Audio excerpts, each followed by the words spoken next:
मेरा फोन कहाँ रख दिया मैंने? मम्मा आप कहाँ जा रहे हो? बेटा मैं आपसे बाद में बात करती हूँ, ठीक है? हाँ वो हमसे क्यों बात करेगी? बेटी और पति के लिए तुम्हारे पास टाइम नहीं है तो हमेशा के लिए तुम वहीं क्यों नहीं चली जाती? हाँ सतीश ओवर एक्ट मत करो, मेरा वहाँ जाना बहुत जरूरी है। अब रुपेश भैया के साथ देखो वो जिए या मरे मुझे उससे कोई फर्क नहीं पड़ता। लेकिन मुझे फर्क पड़ता है सतीश, तुम्हारे कहने से मैं उनसे अपने रिश्ते नहीं तोड़ सकती। रसिका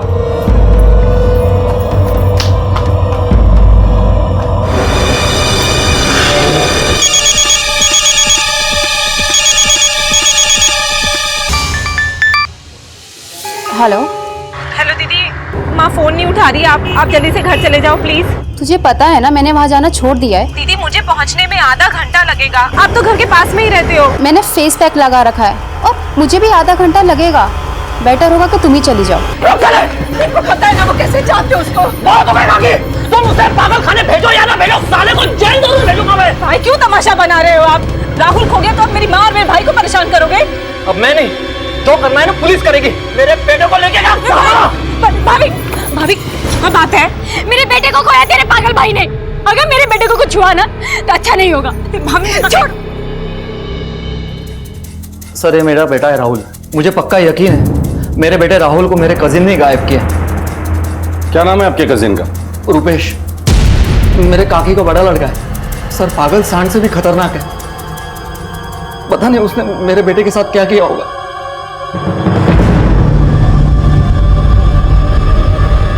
ए, पागल है क्या?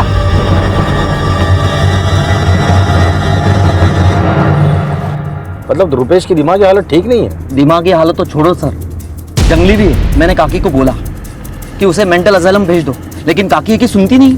और उन दोनों के बीच ऐसा क्या हुआ कि रुपेश ने राहुल को गायब कर दिया? मेरे बेटे का दोस्त है अक्षत, उसने मुझे बोला कि राहुल और रुपेश में चॉकलेट को लेकर झगड़ा हुआ। अगर झगड़ा चल रहा था तो राहुल गायब कैसे हो गया? मैं तो ऑफिस में था, मेरी बीवी ने फोन करके मुझे बताया कि राहुल मिल नहीं रहा है। घर पे आने के बाद देखा तो राहुल और रुपेश दोनों गायब थे। काकी मैं बोल रहा हूँ आपको, ये रुपेश है जो राहुल को उठा के लेके गया कहीं पर। अक्षत ने बताया इसको, राहुल के साथ झगड़ा करा था वो रुपेश। रुपेश इधर है। राहुल किधर? अबे राहुल किधर है? किधर है राहुल? तेरे साथ में था ना, क्या किया तूने? मेरा बेटा बता राहुल का है? छोड़ जा, मेरा बेटा किधर है? रुपेश के बॉडी लैंग्वेज से तो ऐसे ही लग रहा था जैसे उसी ने कुछ कर दिया मेरे बेटे के साथ।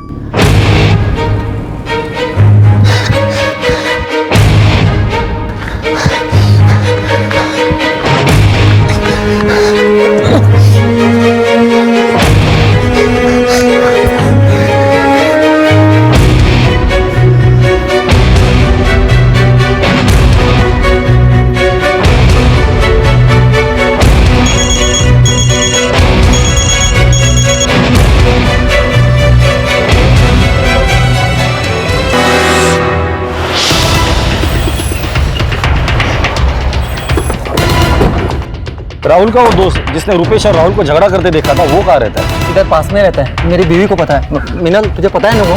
हाँ यही पास में रहता है सर। विष्णु तुम उस दोस्त से बात करो, तब तक मैं रुपेश की माँ से बात करता हूँ। सर आइए, इधर ऊपर रहते हैं।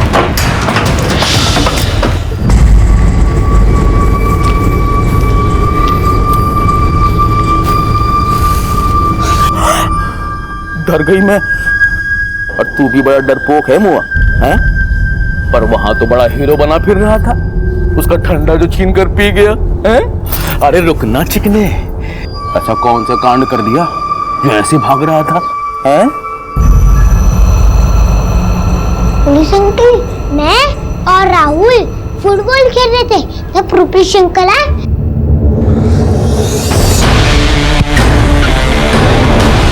राहुल, तूने मारा उधर। राहुल मैं भी खेलूंगा।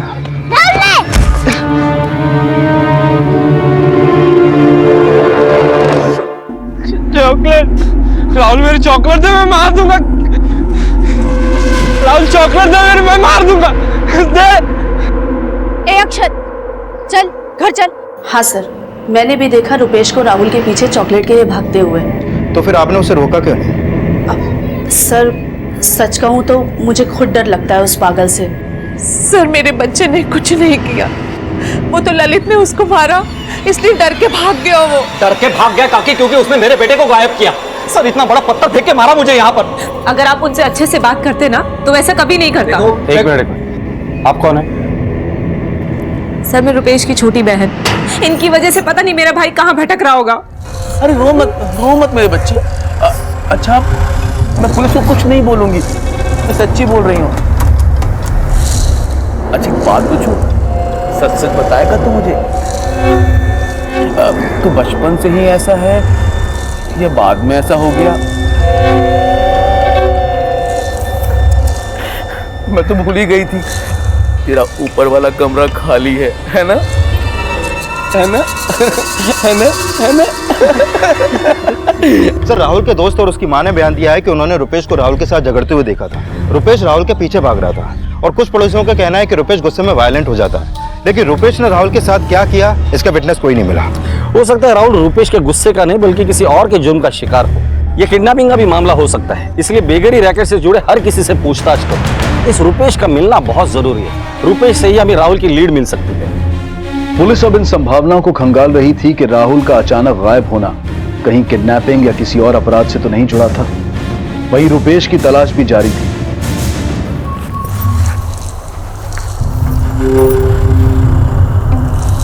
दिमाग का खिसका हुआ है वो, पर अपने काम का है। हाँ ठीक है, मैं उसे लेकर आती हूँ। अच्छा सुन हीरो, अरे अरे कहाँ गया तू?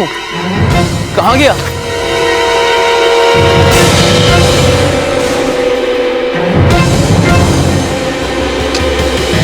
अरे चोरी करता है? चोर कहीं गए?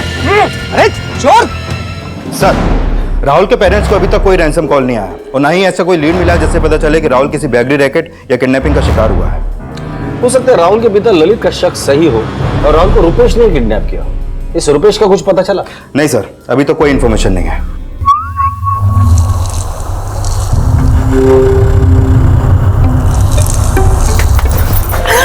अरे दैया, बाहर से तो बड़ा डरपोक लगता है लेकिन अंदर से बहुत शाना है तू। तुझे पुलिस कहीं पकड़ ना ले इसलिए तू यहाँ का छिपा हुआ है ना? है? पर मैंने भी तुझे ढूंढ लिया। इसको देखा आपने कहीं? हाँ साहब मैं देखा इसको, ये कल मेरी दुकान से समोसा चुरा के भागा था। किस साइड गया है वो? इस साइड आ गया। इधर? हाँ बिल्कुल। चलो गाड़ी में बैठो। आजा मेरा हीरो, चल तुझे अच्छा अच्छा खाने को दूंगी, खूब मजा आएगा। ए ऑटो!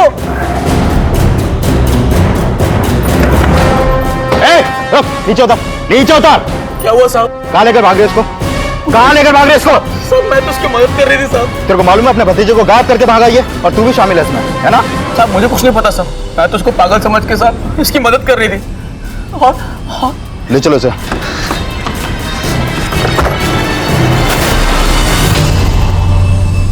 वो किन्नर रुपेश को अपने साथ किस मंशा से ले जा रहा था ये साफ नहीं था और जब पुलिस ने तहकीकात की तो पाया कि उस किन्नर और रुपेश की जिस जगह पर मुलाकात हुई थी वहां वो किन्नर अक्सर बख्शीश मांगते हुए देखा जाता था। रुपेश उस किन्नर को पहले से जानता था ये भी साफ नहीं था, लेकिन फिलहाल पुलिस रुपेश से ये जानने की कोशिश कर रही थी कि राहुल के गायब होने में क्या उसका कोई हाथ था।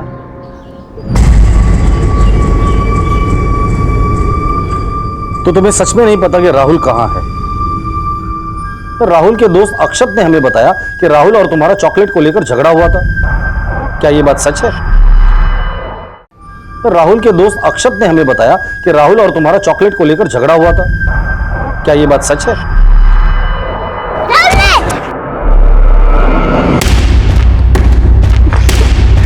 राहुल मेरी चॉकलेट दे, मैं मार दूंगा। राहुल चॉकलेट दे मेरी, मैं मार दूंगा। दे। मैंने कुछ नहीं, मैंने कुछ नहीं, मैंने कुछ नहीं। तुमने कुछ नहीं किया तो किसने किया? सर बार बार मत पूछिए ना, कह रहा है ना उसने राहुल को कुछ नहीं किया होगा। नौटंकी कर रहा है ये। नौटंकी ये नहीं, नौटंकी आप कर रहे हो। तू बोलना क्या चाहती है? एक मिनट। एक दूसरे के ऊपर इल्जाम डालने से कुछ नहीं होगा और आप रुपेश को कुछ नहीं कहेंगे। रही बात राहुल की, उसे ढूंढने का काम हमारा है, हम ढूंढ लेंगे। ललित, राहुल के बारे में आप कौन? सर ये हमारे फैमिली डॉक्टर है, डॉक्टर आशुतोष। माँ ने इन्हें रुपेश की फिजिकल चेकअप और मरहम पट्टी के लिए बुलाया है। सर कहीं ऐसा तो नहीं कि राहुल के पिता सच में कोई नाटक कर रहे हो? उन्होंने अपने बेटे को गायब किया, फिर रुपेश को फंसा के उसे अंदर करवाना चाहते हो? क्योंकि वो चाहते थे कि रुपेश मेंटल असाइलम जाए, लेकिन रुपेश की मां उसे नहीं भेज रही थी। लेकिन इस रुपेश के अंदर कई राज हैं, कुछ ऐसे जो वो जानता है लेकिन बोल नहीं रहा है। लेकिन सर रुपेश ने राहुल को ज्यादा से ज्यादा पीटा ही होगा। चलो मान लो इस मारपीट में रुपेश के हाथों राहुल का मर्डर हो गया, लेकिन लाश तो मिलनी चाहिए, क्योंकि रुपेश इतना दिमाग वाला नहीं है कि वो किसी को मार के उसकी लाश ठिकाने लगा दे। ऐसा भी तो हो सकता है कि रुपेश की माँ और बहन ने मिलकर लाश को ठिकाने लगाया हो और अब रुपेश को बचाने की कोशिश करे। दोनों माँ बेटी और ललित तीनों के कॉल रिकॉर्ड निकालो और जब से राहुल गायब हुआ है तब से इनकी एक्टिविटी चेक करो। मुझे लगता है रुपेश के मन में जो चल रहा है वो जानने के लिए हमें किसी काउंसलर की मदद लेनी चाहिए। हो सकता है कि राहुल के साथ हुए अपराध का कोई क्लू हमें मिल जाए।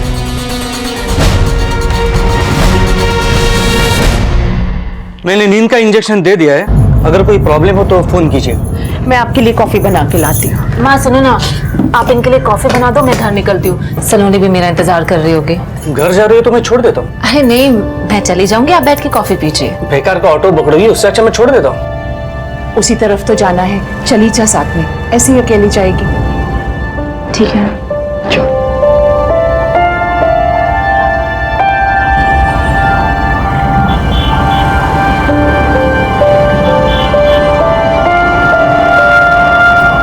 लो, आ गई तुम्हारी मंजिल, पर लगता है मेरा सफर कभी खत्म नहीं होगा।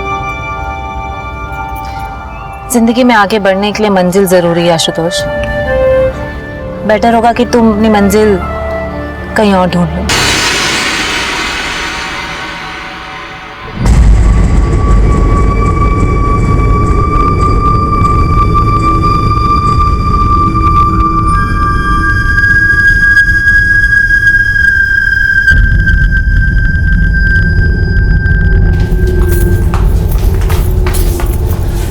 भाई तो ठीक है ना?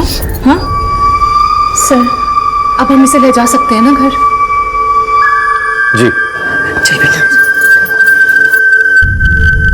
सर रुपेश से बात करके एक बात तो बिल्कुल साफ हो गई है कि वो राहुल को इतना हार्म नहीं पहुंचा सकता कि उसकी जान ही ले ले।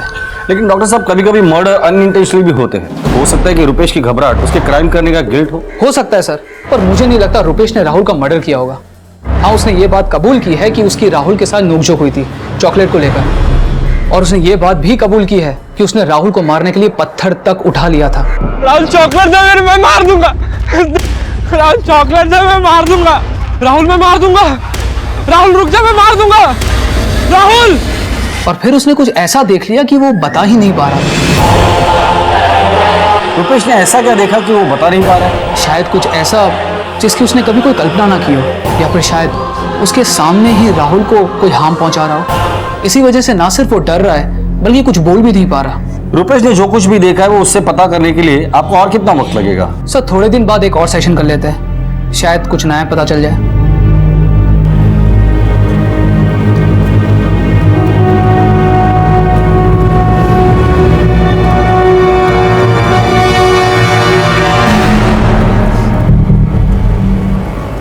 रोको, रोको, रोको ना, रोको ना, रोको ना, रोको, रोको, अरे रुपेश, रुपेश, रुपेश, रुपेश सुन तो भाई, मेरे साथ सुन।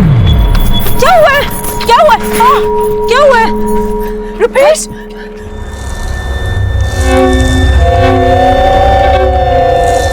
और मैं तुझे अच्छा अच्छा खाने को दूंगी।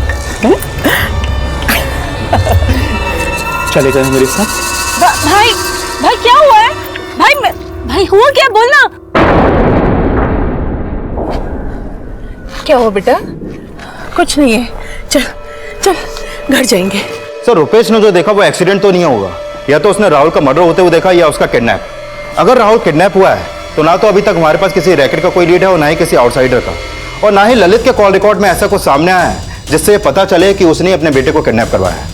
सजा एक ऐसा खौफ है जिससे 5 साल का बच्चा भी डरना सीख जाता है, और रुपेश की दिमागी हालत तो 10-12 साल के बच्चे की तरह है। तो हो सकता है कि रुपेश के हाथों राहुल के साथ कुछ ऐसा हुआ है और सजा के डर से वो चुप बैठा है। ललित का बेटा राहुल किस अपराध का शिकार हुआ है यह अब भी रहस्य बना हुआ है, लेकिन रुपेश की काउंसलिंग के फर्स्ट सेशन में यह माना जा रहा है कि रुपेश राहुल के साथ हुए अपराध का विटनेस भी हो सकता है, या फिर यह भी हो सकता है कि राहुल रुपेश के ही अपराध का शिकार हुआ हो।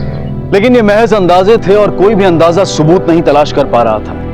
राहुल के साथ हुआ अपराध पूरी तरह से रुपेश के बयान पर निर्भर करता था। लेकिन रुपेश की काउंसलिंग के सेकंड सेशन से सिर्फ एक दिन पहले रुपेश के अचानक गायब हो जाने की सूचना पुलिस को मिली।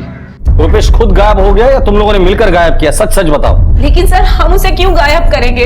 क्योंकि कल उसका सेकंड काउंसलिंग सेशन था और वो हमें सच बताने वाला था कि उसने राहुल के साथ क्या किया, और ये बात आप लोग भी अच्छी तरह से जानते हैं, इसलिए ऐसी कोई बात नहीं है। रुपेश भैया ने राहुल के साथ कुछ नहीं किया।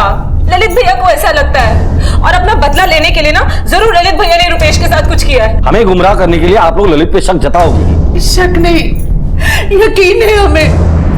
कल रात आया था मेरे घर पे मेरे बच्चे को मारने के लिए। मेरे बच्चे को ढूंढिए। रुपेश का गायब होना पुलिस को एक साजिश लग रहा था, पर रुपेश की मां और बहन के बयानों की पुलिस ने पुष्टि की तो पाया कि ललित ने रुपेश को मारने की कोशिश की थी।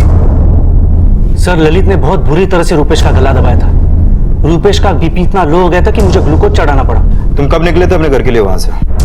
रात 1:30 बजे के आसपास। अच्छा, जब तुम वहां से निकले थे ललित को देखा वहां पर? हाँ साहब, वो तो उसके विंडो के पास में ही बैठा था।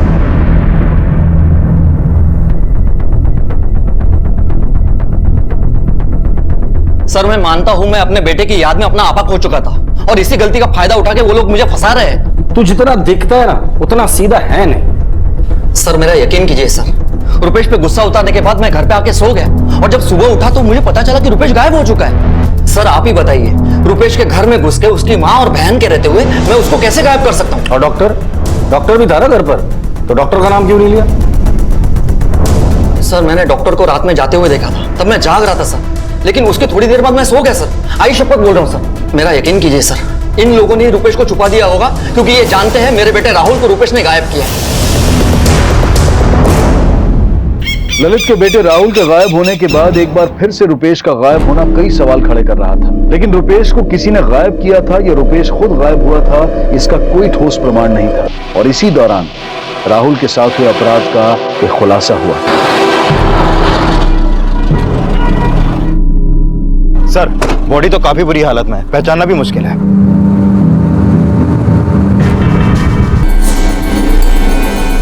विष्णु, ये एरिया राहुल के घर से ज्यादा दूर नहीं है, हो सकता है ये लाश राहुल की हो। राहुल के फैमिली को शिनाख्त के लिए बुला लो। सर,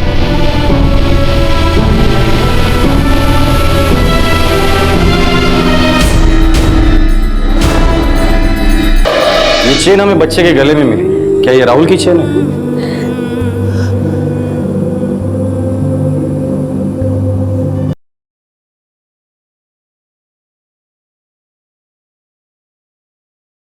राहुल जिस दिन गायब हुआ था, रुपेश को राहुल के पीछे भागते हुए देखा गया था।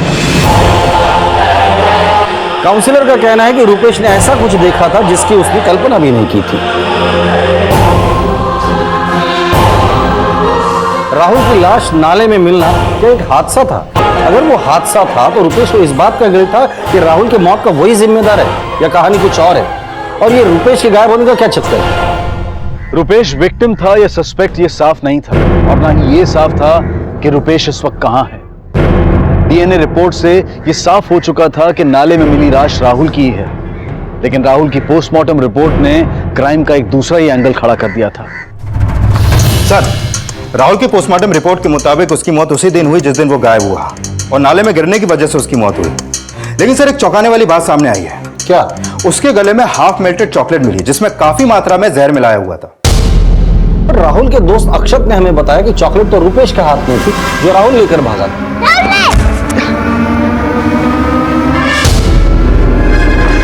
चॉकलेट में जहर था, ये बात रुपेश को पता होगी? नहीं सर, मुझे नहीं लगता कि ये बात रुपेश को पता होगी, क्योंकि वो तो खुद राहुल के पीछे वो चॉकलेट वापस लेने भागा था। लेकिन सवाल ये उठता है कि वो जहर मिली चॉकलेट रुपेश के पास आई कैसे? चॉकलेट में जहर मिलाना ये किसी दिमाग वाले का ही काम हो सकता है। किसी ने तो रुपेश के दिमागी हालत का फायदा उठाकर उसे जहर भरी चॉकलेट दी, जिसका मकसद था रुपेश को मारना, लेकिन मौत हो गई राहुल की। इस राहुल के दोस्त अक्षत से दोबारा मिलते हैं। सर,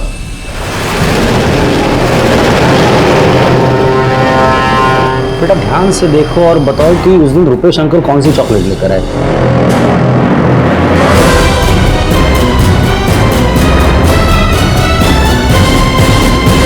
हाँ, यही थी। क्या रुपेश अंकल हमेशा यही चॉकलेट खाते थे? उनका तो पता नहीं, पर राहुल तो यही चॉकलेट खाता था। लगता है रुपेश अंकल ने राहुल की चॉकलेट चुराई होगी, इसलिए राहुल चॉकलेट उठा के भागा। अरे ये तो मेरी चॉकलेट है। जरूर ये चॉकलेट राहुल के बाप ललित ने रुपेश को दी होगी। लेकिन सर जिस वक्त ये हादसा हुआ उस समय ललित अपने ऑफिस में था। राहुल की माँ भी तो ये चॉकलेट रुपेश को दे सकती है। उठाकर लेकर आओ दोनों को, ये दोनों आसानी से मुंह नहीं खोले। सर सर मैंने रुपेश को कोई चॉकलेट नहीं दी। मुझे ऐसा लगता है उसने मेरे बेटे को मारने के लिए खुद ही चॉकलेट में जहर मिला दिया होगा सर। तो उसे आधा दिमाग वाला कहता है ना, तो उसके पास इतना दिमाग नहीं कि वो चॉकलेट में जहर मिला सके। वो दिमाग तेरे पास है। रुपेश के गायब होने के पीछे भी तेरा ही दिमाग था, क्योंकि तुम्हें शक था कि राहुल की लाश मिलने के बाद तुम्हारे प्लानिंग का भांडा फूट जाएगा। कोई प्लानिंग नहीं थी सर। जब ये सब हुआ तो मैं ऑफिस में था सर। तो वो चॉकलेट तुमने अपने बीवी को देने के लिए कहा होगा। नहीं सर, उन्होंने मुझे रुपेश को कोई चॉकलेट देने को नहीं कहा था। अगर ललित ने नहीं बोला था तो क्या तुमने खुद वो चॉकलेट रुपेश को दी थी? नहीं सर, मैंने रुपेश को कोई चॉकलेट नहीं दी है। तेरी बीवी ने हमें बताया कि जहरीला चॉकलेट तूने दिया था। क्या? नहीं सर, वो ऐसा कैसे बोल सकती है? देख, उसने अपना स्टेटमेंट दे दिया, तू भी सच बोल। इससे पहले भी तुमने रुपेश को मारने की कोशिश की थी और इस बार भी रुपेश को तुमने ही गायब किया है। नहीं सर, मैंने कुछ नहीं किया सर। अगर तूने कुछ नहीं किया तो तेरी बीवी ऐसा क्यों बोल रही है कि तूने उसके हाथ में चॉकलेट दिया था रुपेश को देने के लिए? ये झूठ है सर, मैंने मिनल को कोई चॉकलेट नहीं दी। वो तो ये भी बोल रही है कि उसे पता ही नहीं था कि चॉकलेट में जहर है। उसे तुमसे घिन आ रही है, तुम्हारी वजह से उसके बेटे की जान चली गई। मैंने उसे कोई चॉकलेट नहीं दी सर, उसने खुद ने दी होगी। तो तुम ये बोलना चाहते हो कि वो चॉकलेट मीनल ने दी थी और अब तुम्हें फंसा रही है? मुझे पता नहीं सर उसने चॉकलेट दी या नहीं दी, लेकिन कुछ दिन पहले ऐसा हुआ कि उसके चलते मुझे उस पर शक हो गया।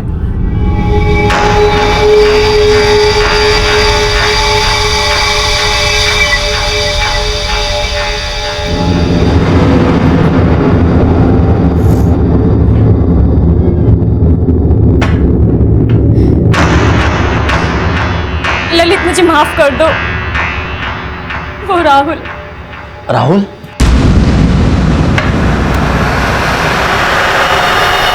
क्या हो गया? रुक क्यों गई? बोल, आगे बोल। कुछ नहीं, राहुल के जाने के बाद कुछ अच्छा नहीं लग रहा। सर उस दिन उसने कुछ कहा तो नहीं, लेकिन मुझे ऐसा लगता है उसी की वजह से मेरा बेटा मर गया होगा, इसलिए वो मुझसे माफी मांग रही थी। सर वो बेकार में शक करके मुझे। शक नहीं, सच बोल रहे। अगर वो झूठ बोल रहा है तो तुमने ललित से माफी क्यों मांगी थी? क्या वजह थी? मुझे याद नहीं है सर।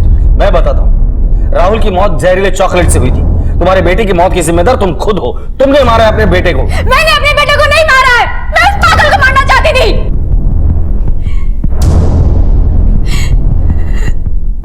मैं भी खेलूंगा। मुझे भी खिलाओ। चॉकलेट खाएगा?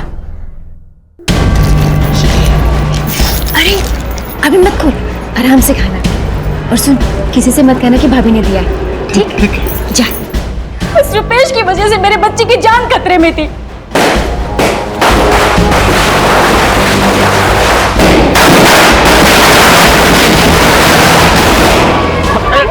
पागल हो गया? मत मार, मैं समझाऊंगी। जानबूझ के इसने ये किया है ताकि मेरे बच्चे मर जाए। कितनी बार आपको कहा है इसको पागल खाने भेजो, समझ नहीं आया आपको मतलब ना? रुपेश कुछ ना कुछ रोज ऐसा करता था जिससे मैं डरने लगी थी। पता नहीं कब मेरे बच्चे को क्या हो जाए। और काकी भी उसे मेंटल असाइलम भेजने को तैयार नहीं थी। उसकी वजह से हम लोग का जीना मुश्किल हो गया था सर, इसलिए मैं उसे। लेकिन मुझे क्या पता था सर कि मैं अपने ही बेटे को खो दूंगी। बेटे को खोने के बाद भी अक्ल नहीं आई जो रुपेश को मार के ही दम लिया? नहीं सर, मैं भले ही रुपेश को पहले मारना चाहती थी, लेकिन इस बार मैंने कुछ नहीं किया। झूठ मत बोलो, तुमने ही मारा है उसे। सर मैं झूठ नहीं बोल रही हूँ। तो किसने मारा? ललित ने? मुझे नहीं पता सर किसने मारा है, लेकिन मैंने नहीं मारा है। सर मैंने कुछ नहीं किया सर, मुझे नहीं पता रुपेश कहाँ है। मैंने कुछ नहीं किया सर, यकीन कीजिए। रुपेश को ललित ने गायब नहीं किया तो हो सकता है कि ललित के डर से रुपेश कहीं भाग गया हो। सर अगर रुपेश कहीं भागा होता तो अब तक तो उसे मिल जाना चाहिए था, लेकिन अभी तक उसका कोई लीड नहीं मिला है। ललित और मीनल के अलावा रुपेश की जिंदगी में और कौन था जिसका मोटिव रुपेश को भगाना था? सर मोटिव का तो अंदाजा नहीं, लेकिन एक बात है जो मुझे खटक रही है। इतना सब कुछ हो गया, लेकिन रुपेश की दूसरी बहन रूपा और उसका पति अभी तक रुपेश की मां से मिलने नहीं आया, जबकि वो उसके घर के पास ही रहती है। रसिका का पति सतीश, वो भी मिलने नहीं आया। कहीं रुपेश के गायब होने के पीछे कोई फैमिली एंगल तो नहीं, या कोई अपनी पर्सनल दुश्मनी उससे निकाल रहा है? अगर ऐसा कर रहा है तो उसने टाइमिंग बहुत सही चुना है, जब ललित और मीनल शक के दायरे में थे। विष्णु, ये रुपेश की माँ, रुपेश की दोनों बहनें और दोनों जीजा, इनके आपस में कैसी केमिस्ट्री थी अच्छे से पता करो और इस ललित पे भी नजर रखो। सर, पुलिस अब इन संभावनाओं को खंगालने लगी कि कहीं रुपेश के गायब होने के पीछे कोई फैमिली एंगल तो नहीं था। वहीं रुपेश की तलाश में पुलिस उस किन्नर से भी मिली जिसके साथ रुपेश को पहले भी देखा गया था। ये लड़का फिर कोई कांड करके भाग गया क्या साहब? तूने इसे देखा या नहीं, ये बोल। नहीं साहब, उस दिन के बाद इस लड़के को मैंने नहीं देखा साहब, और देखती भी ना साहब तो सबसे पहले मैं आपको फोन करके बताती। मैंने तो उस लड़के को भोला ना समझ के इसकी मदद करने की कोशिश की, लेकिन अब एक बार गलती करने के बाद मैं दोबारा गलती थोड़ा ना करेगी साहब। सर, पता चला है कि रसिका का पति सतीश भी रुपेश को पसंद नहीं करता था। उसने अपनी पत्नी को भी रुपेश और उसकी मां से रिश्ता खत्म करने के लिए बोला था और पिछले 1 साल से वो रुपेश के घर नहीं गया। और जिस रात रुपेश गायब हुआ उस रात सतीश की फोन लोकेशन रुपेश के घर वाले एरिया की थी।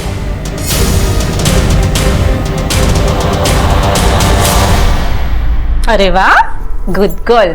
ब्रेकफास्ट की तरह टिफिन भी फिनिश करना, ठीक है? ओके मम्मा। सुनो ना सतीश, ऑफिस जाते वक्त सलोनी को स्कूल छोड़ दो प्लीज। अच्छा, तो तुम आज फिर अपने मायके जा रही हो? जिसकी वजह से हमारी मैरिड लाइफ डिस्टर्ब हो गई है, अब वो तो गायब हो गए। अब तो अपनी फैमिली पे कंसंट्रेट करो तुम। सतीश, मेरा भाई गायब है और तुम्हें जरा भी अफसोस नहीं है? देखो, मुझे बिल्कुल अफसोस नहीं है उसके बारे में, और अगर तुम्हें अफसोस हो ना तो घर में बैठ के अफसोस करो। बार बार मायके जाने की जरूरत नहीं है उसके लिए। देखो सतीश, मेरा जाना बहुत जरूरी है, माँ को मेरी जरूरत है, प्लीज समझो। तुम अब भी नहीं सुधरोगे रसिका।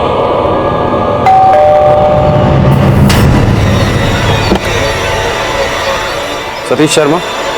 हाँ, मैं तुमसे कुछ बात करनी है, अकेले में। प्लीज कब? तुम्हारा साला रुपेश गायब है, पता तो होगा ही तुम्हें। तो इसके लिए आप मुझे क्यों मिलना चाहते हैं? रुपेश की वजह से तुम्हारी बीवी मायके बिजी रहती थी और तुम नहीं चाहते थे कि तुम्हारी बीवी मायके कदम भी रखे। तो आप कहना क्या चाहते हैं कि मैंने रुपेश को गायब किया? मैंने कब ऐसा कहा? वैसे तुम अपने ससुराल कम जाते हो, पर जिस रात रुपेश गायब हुआ था उसी रात तुम्हें ससुराल के आसपास देखा गया था। ठीक उसी रात अपने ससुराल जाने की कोई खास वजह? देखिए, तब रसिका अपने मायके में थी और मेरी बेटी उससे मिलने की जिद कर रही थी, तो मैं उसे अपने ससुराल लेके गया। बच्चा उतरना, तुम यही रुको, मैं अभी आता हूं।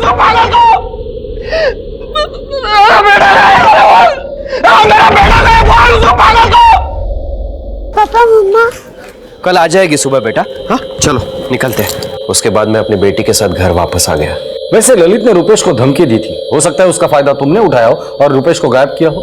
सर, मैं मानता हूं कि मैं रुपेश से नफरत करता हूं, लेकिन मैंने उसको गायब नहीं किया सर। मतलब नफरत करते हो? हाँ, पर मेरे अलावा बहुत सारे लोग उससे नफरत करते हैं। रसिका की बड़ी बहन, उसका जीजा, वो सब लोग उससे नफरत करते हैं सर। खुद को बचाने के लिए उन्हें क्यों घसीट रहे हो बीच में? सर, मैं घसीट नहीं रहा हूँ, मैं सच्चाई बता रहा हूँ आपको। रुपेश ने ऐसा क्या किया कि सब लोग उससे नफरत करते हैं? सर, उसने अपनी बहन रूपा का रेप करने की कोशिश की थी। क्या? सर, मैं नहीं चाहती थी कि हमारी बदनामी हो, इसलिए हमने कोई कंप्लेंट नहीं की, लेकिन मेरे पति पुलिस कंप्लेंट करना चाहते थे। कंप्लेंट नहीं की, लेकिन नफरत तो जरूर हुई होगी। नफरत जरूर है सर, लेकिन अगर आप लोगों को ऐसा लग रहा है कि रुपेश को गायब करने में हमने अपनी नफरत निकाली है, तो ऐसा कुछ नहीं है सर। इनफैक्ट रुपेश का तो इसमें कोई दोषी नहीं है, मैं तो माँ को ही दोषी मानता हूँ। रुपेश ने आपकी बेटी यानी खुद के बहन के साथ जो शर्मनाक हरकत की, उसके लिए आप किसे दोष देंगे? कुछ वक्त के लिए उसे दूर रखकर उसके इलाज पर जोर दिया होता तो भला तो रुपेश का ही होता, और आपकी ममता को भी इस तरह से कोसा नहीं जाता। दोष मेरी ममता का नहीं है सर, ये सब उस ललित की संगत का असर है। चल जल्दी जाके आता हूँ। हाँ, मैं फटाक से मिलूं, टेंशन मत।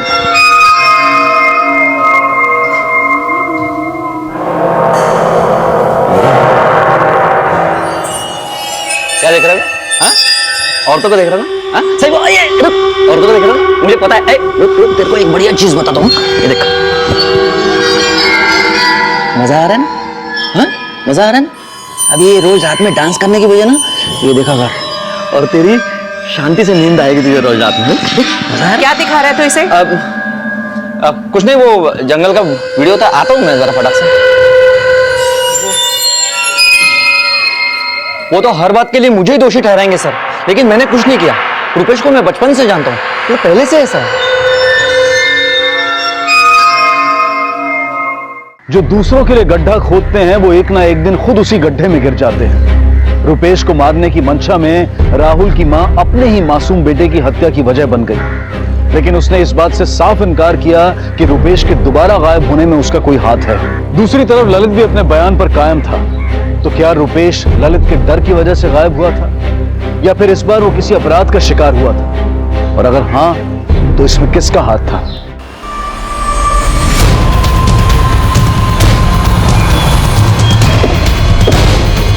हटो सामने से।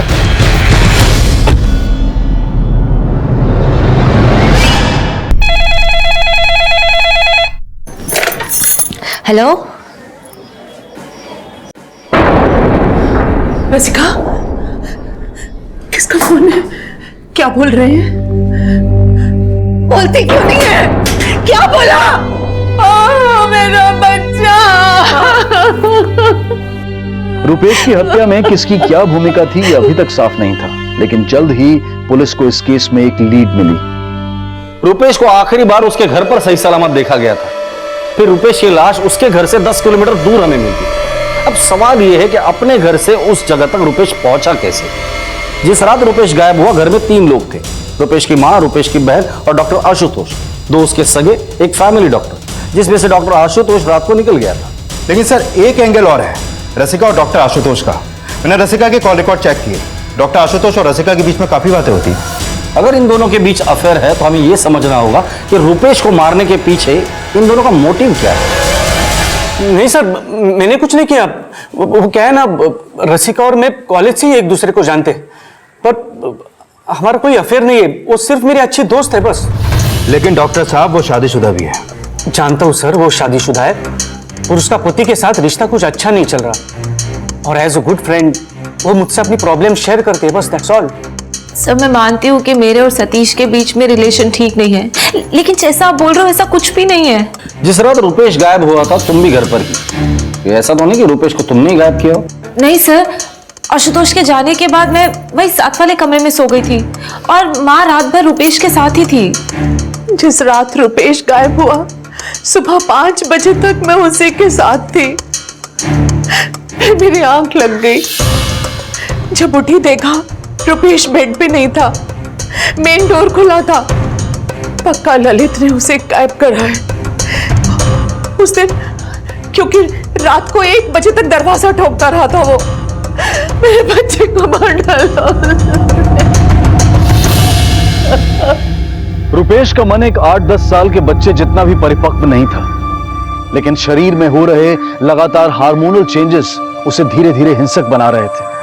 लेकिन रुपेश सिर्फ अपनी अल्पबुद्धि का ही नहीं, बल्कि अपनी मां की गैर जिम्मेदार सोच और अपने करीबियों के बुरे बर्ताव का भी शिकार हो रहा था। लेकिन उसकी जिंदगी का जो अंजाम सामने आया वो बेहद दयनीय था।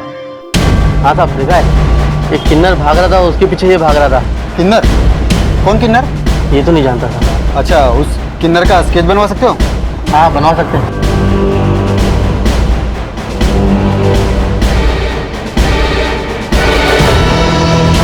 सर ये तो वही किन्नर है जो पहले भी रुपेश के साथ देखी गई है। सर ये तो वही किन्नर है जो पहले भी रुपेश के साथ देखी गई है। सर रुपेश जब दोबारा गायब हुआ था तो मैंने इस किन्नर से पूछताछ की थी, लेकिन इसने कहा था कि वो उसे मिली नहीं है। लेकर आओ इसे। सर ए राजा लेना लो। इधर साहब, साहब कहाँ लेके जा रहे हो साहब मेरे को? अब मैं कुछ नहीं की साहब, मैं सच बोली साहब। मैं मानती हूँ कि मैं उससे मिली थी, लेकिन मैंने नहीं मारा रुपेश को साहब। तो पहले झूठ क्यों बोला था? साहब अगर मैं आप लोगों को पहले बता देती तो आप लोगों को मुझ पर शक होता साहब। मैं तो उसे पागल बेसहारा समझकर उसकी मदद कर रही थी, लेकिन जब मुझे पता चला कि वो अपराधी है तो मैंने कसम खाई कि मैं दोबारा कभी नहीं मिलूंगी उससे। तो फिर क्यों मिली थी? तुम्हारी तरह बनाना चाहती थी उसे? नहीं साहब, मैं उससे नहीं मिली साहब, बल्कि वो खुद आया था मेरे पास। 20, 40, 50, 90 और 230, 230 और ये 330। आ गया हीरो, जेल से छूट गया तू जा रे बाबा, मैं तुझसे बात नहीं करती। मेरे वहाँ पैसे गिर गए थे और जब मैं अपना पैसा वापस लेने आई तो मैंने देखा कि रुपेश एक कार में बैठ के कहीं चला गया साहब। गाड़ी का नंबर याद है तुम्हें? नहीं साहब, मैं इतनी पहले की नहीं हूँ साहब, पर हाँ साहब, वो एक सफेद रंग की कार थी साहब। कोई कहानी तो नहीं बना रही हो? अरे नहीं साहब, मैं झूठ नहीं बोल रही साहब, हाँ कर जितना मुझे पता था सब बता दिया साहब। मैं जाऊँ क्या साहब? वो किन्नर अपने बयान पर टिका रहा कि रुपेश की हत्या में उसका कोई हाथ नहीं था, लेकिन पोस्टमार्टम रिपोर्ट में रुपेश की हत्या की जो वजह का खुलासा हुआ, उसने इस केस को एक नई दिशा दे दी। सर, रुपेश की पोस्टमार्टम रिपोर्ट, इस रिपोर्ट के मुताबिक उसकी मौत दवाई के ओवरडोज की वजह से हुए हार्ट अटैक से हुई है। उस किन्नर ने हमें बताया था कि रुपेश ने किसी सफेद रंग की गाड़ी में लिफ्ट ली थी। डॉक्टर आशुतोष के पास भी सफेद रंग की गाड़ी है। हाँ सर। उस एरिया में जितने भी सीसीटीवीज हैं उनके फुटेज चेक करो, किसी न किसी कैमरे में वो गाड़ी कैप्चर हुई होगी। अब इस डॉक्टर आशुतोष के साथ सबूत के साथ बात करते हैं। जब पुलिस ने क्राइम सीन के आसपास के इलाकों की सीसीटीवी फुटेज को स्कैन किया तो उस कार की पहचान हो गई जिसमें रुपेश को लिफ्ट लेते हुए देखा गया था। उस दिन ललित जब रुपेश को मारने के लिए आया था तो मैंने सोचा कि यही सही मौका है रुपेश को खत्म करने का, क्योंकि अगर मैं रुपेश को खत्म करूंगा तो सारा शक ललित पर जाएगा। और मैंने अगले दिन उसका पीछा किया और किन्नर के जाने के बाद ब्रिज के नीचे मुझे वो जब अकेला मिला। अरे रुपेश, यहाँ क्या कर रहे हो? अरे तुम्हारी आई कितना ढूंढ रही है तुमको। आओ बैठो, मैं छोड़ता हूँ। आओ। मैं उसे गाड़ी में बिठाकर दूर सुनसान जगह पर ले गया साहब, और फिर मैंने उसे कहा कि अरे रुपेश, खून बह रहा है, ये आई देखेगी ना ये सब तो बहुत डांटेगी, लेकिन डरो मत, बिल्कुल डरो मत। मैं एक काम करता हूँ, मेरे पास एक इंजेक्शन है, वो अगर तुम लोगे ना तो बिल्कुल ठीक हो जाओगे। फिर आई तुम्हें बिल्कुल नहीं डांटेगी। डरो मत, हाँ, बिल्कुल डरो मत। तो उसे मारा क्यों? क्योंकि मैं कॉलेज से ही रसिका से प्यार करता था सर, लेकिन उस रुपेश की वजह से वो हमारे रिलेशन पे कॉन्सेंट्रेट नहीं कर पा रही थी, और माँ के कहने पर उसने सतीश से शादी की। आशुतोष, मैं सतीश को डिवोर्स नहीं देना चाहती। मैं बस इतना चाहती हूँ कि वो ये समझ ले जितना मेरे लिए रुपेश और माँ इम्पोर्टेंट है, उतना ही मेरे लिए सलोनी और वो भी इम्पोर्टेंट है। देखो, मुझे ऐसा लगता है ना कि सतीश अगर तुम्हें इतना परेशान कर रहा है तो तुम्हें उससे डिवोर्स लेना चाहिए। आता राहिला प्रश्न सलोनीचा, बीइंग अ मदर, उसकी कस्टडी भी तुम्हें ही मिलेगी। मैं तुमसे अपनी मैरिड लाइफ ठीक करने के सोल्यूशन मांग रही हूँ और तुम मुझे डिवोर्स देने की बात कर रहे हो। देखो, मेरा कहने का मतलब ये, मैं समझ गई हूँ क्या मतलब है तुम्हारा। वैसे ही मैं रुपेश के लिए बहुत परेशान हूँ, अब तुम मुझे और परेशान मत करो। खैर, मैं खुद घर चली जाऊंगी। सुनो रसिका, रुपेश का सॉल्यूशन भी। उस रुपेश की वजह से रसिका अपनी लाइफ में कभी सही डिसीजन नहीं ले पाई सर। उस दिन भी रुपेश का नाम लेकर मुझसे झगड़ा करके चली गई। तभी मैंने सोचा कि अगर मैंने रुपेश को मार डाला तो वो सतीश को छोड़कर मेरी लाइफ में वापस आ सकती है, इसलिए मैंने रुपेश को मार डाला सर। तू डॉक्टर है, तेरा काम लोगों की जिंदगी बचाना है, ना ही दूसरों की जिंदगी लेना। दूसरों की जिंदगी लेकर तुझे क्या लगता है कि तेरी जिंदगी बन जाएगी?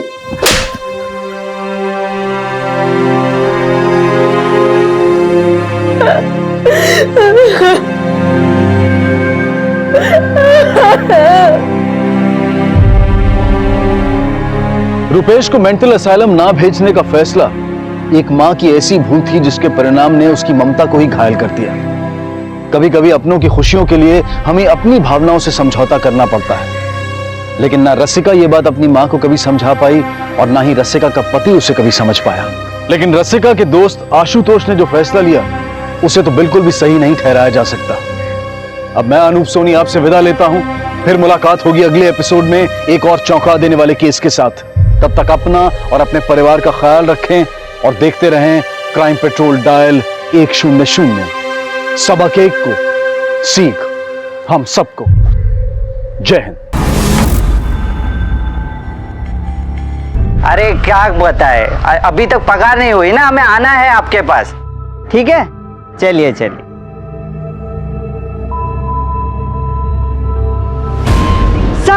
साहब आग, आग साहब,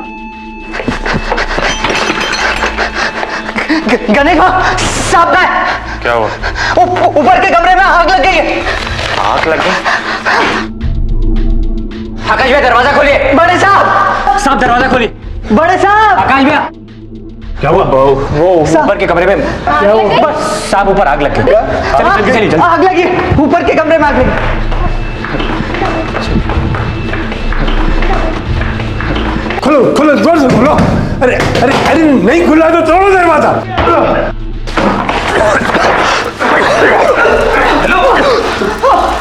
मुंबई के एक उपनगर मलाड के एक बंगलों में एक लड़की अपने कमरे में धुन धुन कर चलती रही और उसके परिवार को इस घटना के घटने की भनक तक नहीं लगी।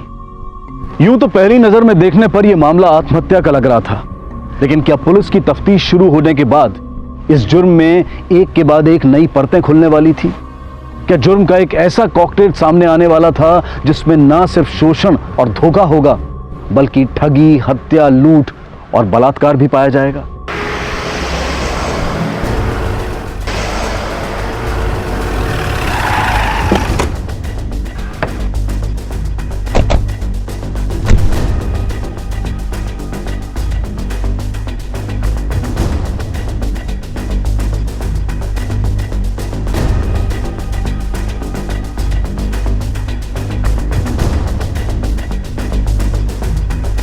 फॉरेंसिक वालों को बुला और एम्बुलेंस को भी बुला लेना। Yes sir.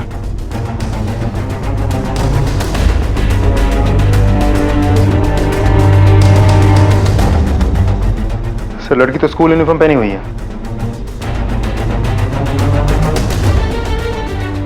क्या ये आपकी बेटी थी? जी नहीं, मेरा बहुत पुराना मुलाजिम है गणेश, उसकी बीवी थी। क्या ये तुम्हारी बीवी थी?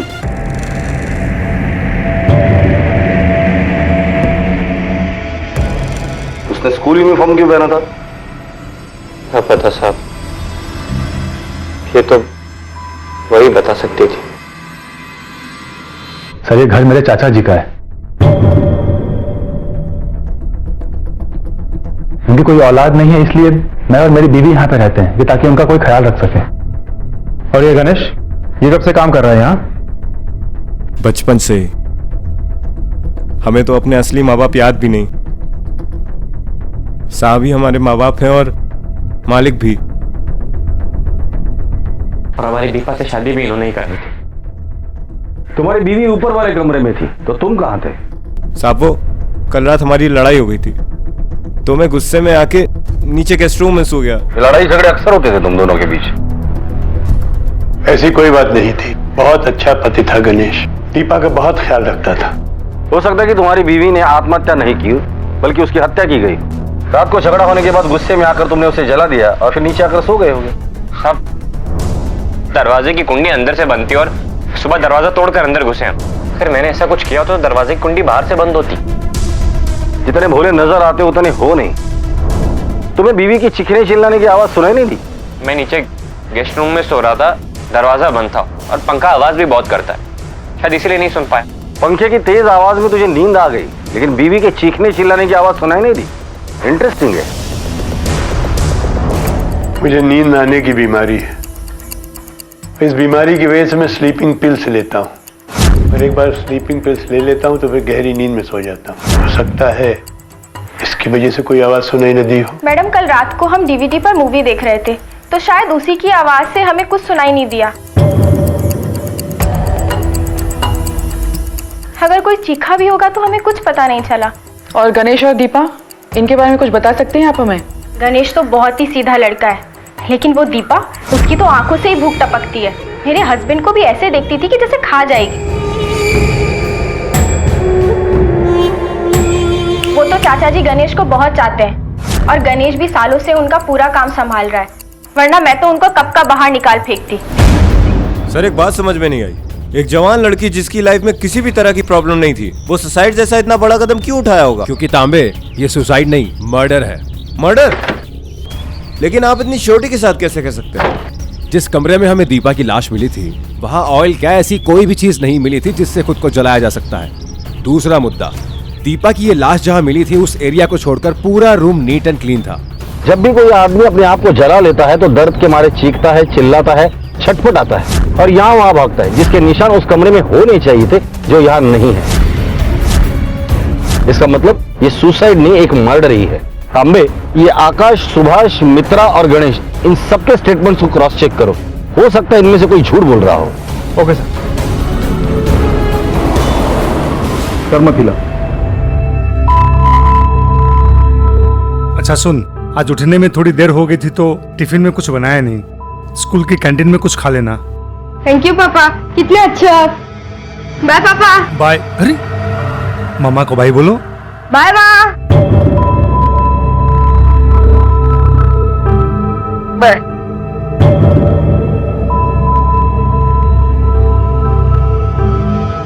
संभाल के जाना बेटा।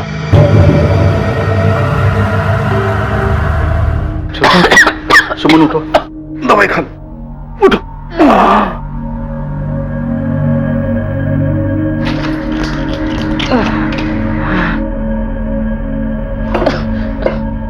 लो, दवाई खाओ। लो दवाई लो।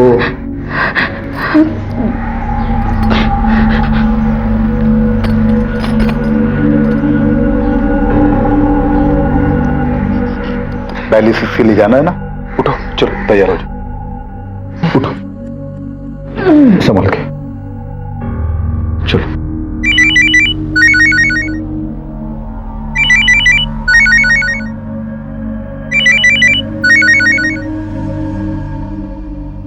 हेलो, क्या? लेकिन कैसे? क्या हुआ? बोलिए ना, क्या हुआ? दीपा तो तुम्हारी साली थी, तुम्हारी बीवी की बहन, तो तुम्हारी बीवी तुम्हारे साथ क्यों नहीं आई? सर, मेरी बीवी खुद आना चाहती थी, उसकी दोनों किडनियां खराब हो गई, उसकी तबीयत बहुत खराब है सर, इसलिए। सुरेश जी, क्या आप हमें दीपा के बारे में कुछ बता सकते हैं? मतलब कैसी लड़की थी वो? दीपा बहुत अच्छी लड़की थी सर, एकदम नेक, हमेशा खुश रहती थी, सबको खुश रखती थी, सबसे प्यार करती थी। देखिए, हमें शक है कि उसका मर्डर हुआ है। आपको क्या लगता है, गणेश ये सब कर सकता है? सर, अगर आपने ये सवाल मुझसे पहले पूछा होता तो शायद मैं ना कहता, लेकिन अब मेरा किसी पर विश्वास नहीं रहा साहब, किसी पर भी नहीं। बे, अगर किसी शरीफ इंसान का मर्डर होता है तो तुम्हारा सबसे पहले शक किस पर जाता है? जाहिर सी बात है सर, क्रिमिनल पे। करेक्ट। और किसी क्रिमिनल का मर्डर हो तो? वो तो कोई भी कर सकता है, क्रिमिनल भी या कोई शरीफ आदमी भी। करेक्ट। इसीलिए हमें कैरेक्टर का पोस्टमार्टम करना जरूरी है, जिससे हमें यह पता चले कि दीपा का मर्डर घर वालों ने किया है या बाहर वालों ने। सर, मैंने दीपा के एरिया में उसके बारे में पूछताछ की है, वहां पे किसी ने भी उसके लिए कोई नेगेटिव बात तो नहीं की है। मुझे लगता है बाकी लड़कियों की तरह वो भी नॉर्मल लड़की रही होगी। नीपा, नॉर्मल लड़कियां स्कूल यूनिफॉर्म पहनकर नहीं सोती। सर, तो आपके कहने का मतलब है कि वो एबनॉर्मल थी? नहीं, उसके हालात नॉर्मल नहीं थे। इस केस में पुलिस अब तक सिर्फ एक निष्कर्ष पर पहुंच पाई थी, और वो ये कि दीपा ने आत्महत्या नहीं की थी बल्कि उसकी हत्या हुई थी। और इस हत्या को लेकर उन्हें दीपा के पति गणेश पर शक जरूर था, लेकिन इस हत्या की वजह और गणेश या किसी और को भी इस हत्या से जुड़ने वाली कोई भी कड़ी अब तक उनके हाथ नहीं लगी थी। एक शादीशुदा महिला का एक छोटी बच्ची की तरह स्कूल यूनिफॉर्म पहनकर तैयार होना इस केस की सबसे असामान्य बात थी, और शायद वो महत्वपूर्ण सूत्र भी जो इस हत्या की गुत्थी को सुलझाने में पुलिस की मदद कर सकता था। लेकिन सुलझने से पहले इस गुत्थी का और उलझना अभी बाकी था।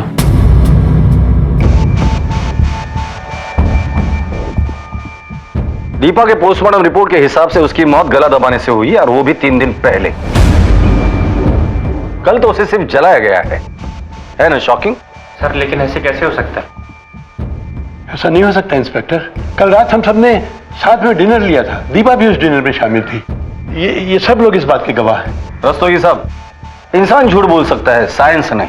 पोस्टमार्टम रिपोर्ट में साफ साफ लिखा है कि दीपा की मौत 3 दिन पहले हुई थी।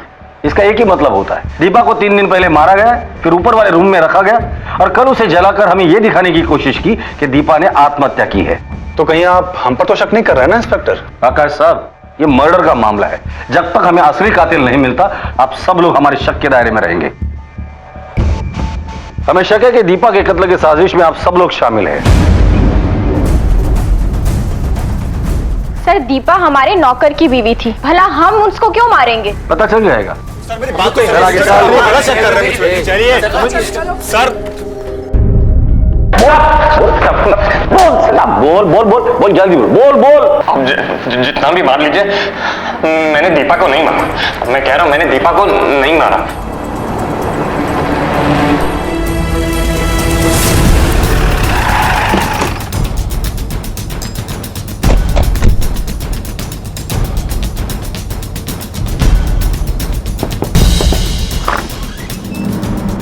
जी? घर पर कोई है? माँ, पुलिस अंकल। आप लोग? आपके पति कहाँ है? वो मेरी दवाइयाँ और घर का राशन लाने गए। दीपा और गणेश के संबंध कैसे थे? वैसे ही जैसे आम पति पत्नी के होते हैं। कभी कभार कहासुनी हो जाती थी, पर ऐसा कुछ बड़ा हुआ कभी दीपा ने बताया नहीं था। सुभाष जी और उनके भतीजे आकाश, इनके बारे में कभी बात हुई थी? सुभाष जी तो देवता आदमी है। उन्होंने ही मेरी दीपा की शादी गणेश जी से करवाई थी। वो तो उसे अपनी बहू की तरह रखते थे, और आकाश जी के बारे में ऐसे कुछ खास नहीं बताया था। सुमन जी, दीपा की पोस्टमार्टम रिपोर्ट के हिसाब से उसकी मौत उस हादसे से 3 दिन पहले हुई थी। हमें शक है कि दीपा ने आत्महत्या नहीं की, बल्कि उसका मर्डर हुआ है। ये आप लोग क्या कह रहे हैं? ऐसा नहीं हो सकता। दीपा से आपकी आखिरी बार कब बात हुई थी? दीपा को जानते हैं आप? हाँ सर, जानते। आखिरी बार कब देखा था दीपा को? सर ध्यान से तो याद नहीं है, लेकिन 2-3 दिन पहले उसको देखा था मैंने, उसके बाद नहीं देखा। जी, मैंने उसे 2-3 दिनों से नहीं देखा। सर, एक बहुत ही चौंका देने वाली खबर हाथ लगी है सर। ये देखिए,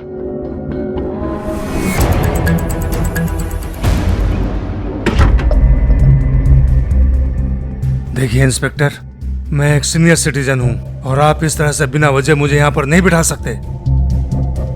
ये वजह कैसी रहेगी आपको यहाँ रोक कर रखने के लिए?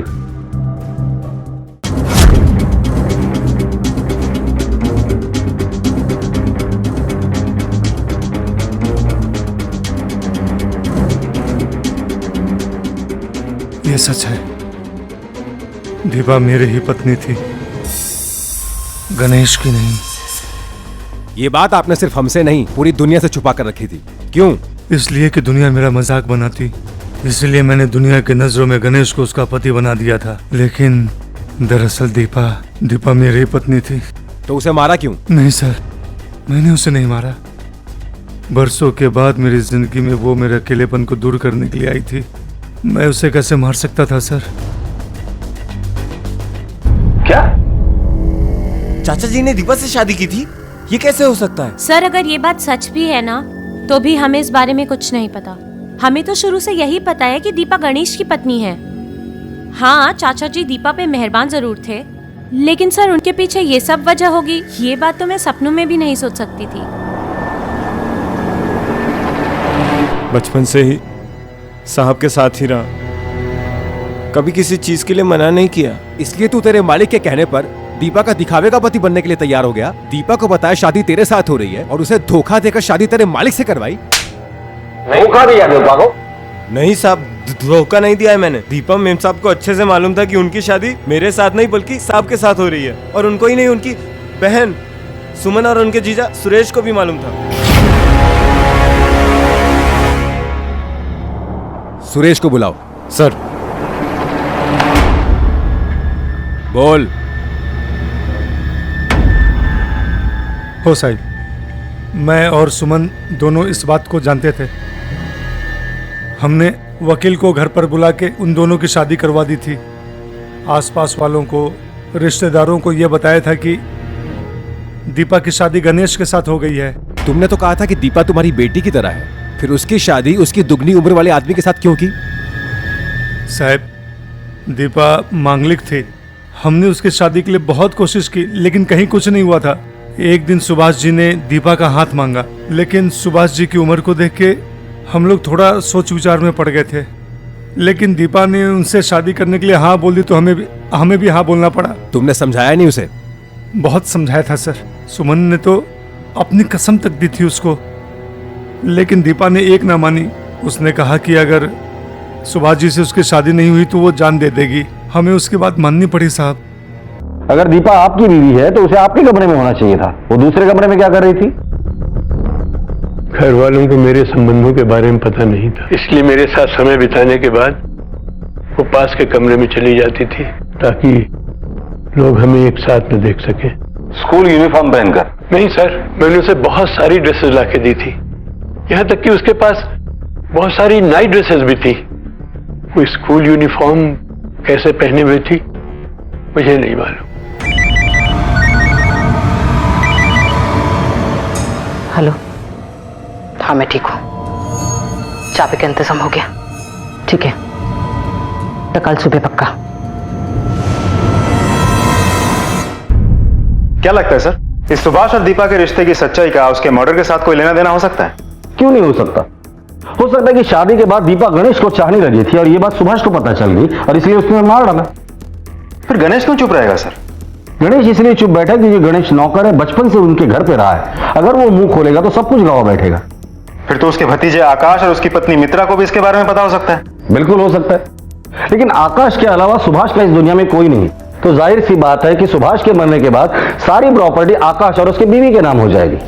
दूसरी पॉसिबिलिटी, दीपा का अफेयर गणेश के साथ नहीं बल्कि आकाश के साथ चल रहा और ये बात सुभाष को पता चल गई और उसने गणेश की मदद से दीपा को मार डाला। सर, सुभाष और बाकी लोगों के कॉल और लोकेशंस की डिटेल्स। सर, पिछले 4 दिनों के दौरान गणेश, आकाश, मित्रा और सुभाष के लोकेशन में कुछ भी सस्पिशियस नहीं रहा है, लेकिन सुभाष के लैंडलाइन से ये नंबर मिला है। उस हादसे के होने के कुछ 1 हफ्ते पहले से सुभाष के लैंडलाइन से इस नंबर पर और इस नंबर से लैंडलाइन पर काफी कॉल्स एक्सचेंज हुई हैं, जो कि हादसे के होते ही बंद हो गई अचानक से। किसका नंबर है ये? सर, ये एक मॉल के केयरटेकर वसंत खोबरागड़े का है। मॉल? सर,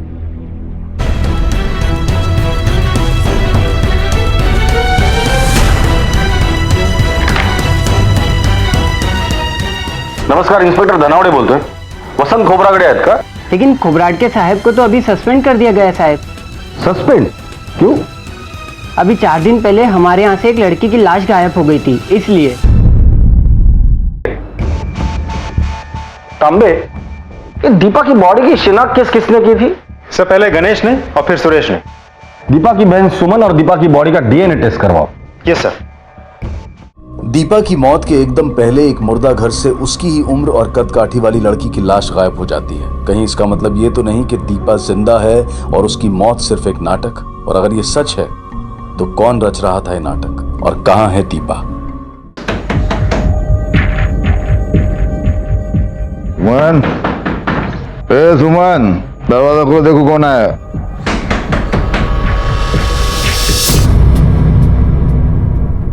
आप लोग? हमें सुमन से मिलना है। हाँ, आइए आइए, अंदर आइए, आइए अंदर आइए। सुमन, ए सुमन, यश, यश बेटा, सुमन कहाँ गई? रात को यही सोए थे दोनों सामने। एक मिनट।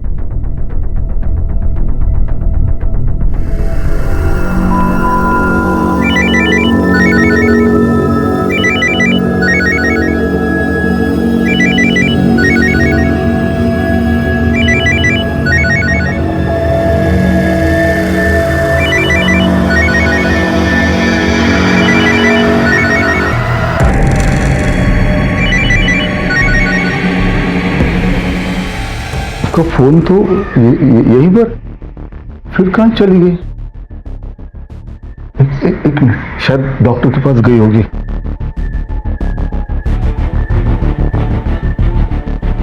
हेलो, हाँ डॉक्टर साहब, मैं सुमन का पति बोल रहा हूँ, सुरेश। मेरी बीवी सुमन आई वहां पे? जी नहीं, वो तो यहाँ नहीं आई। वहां पर भी नहीं हो? नहीं पा, आस पड़ोस में पूछताछ करो, किसी ने सुमन को देखा है क्या? एक मिनट साहब। क्या हुआ? अरे क्या हुआ?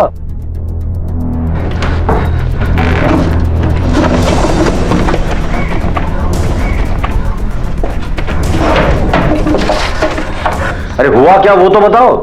साहब मैं लुट गया साहब, बर्बाद हो गया। सारे जेवर सारे पैसे लेकर भाग गई सुमन।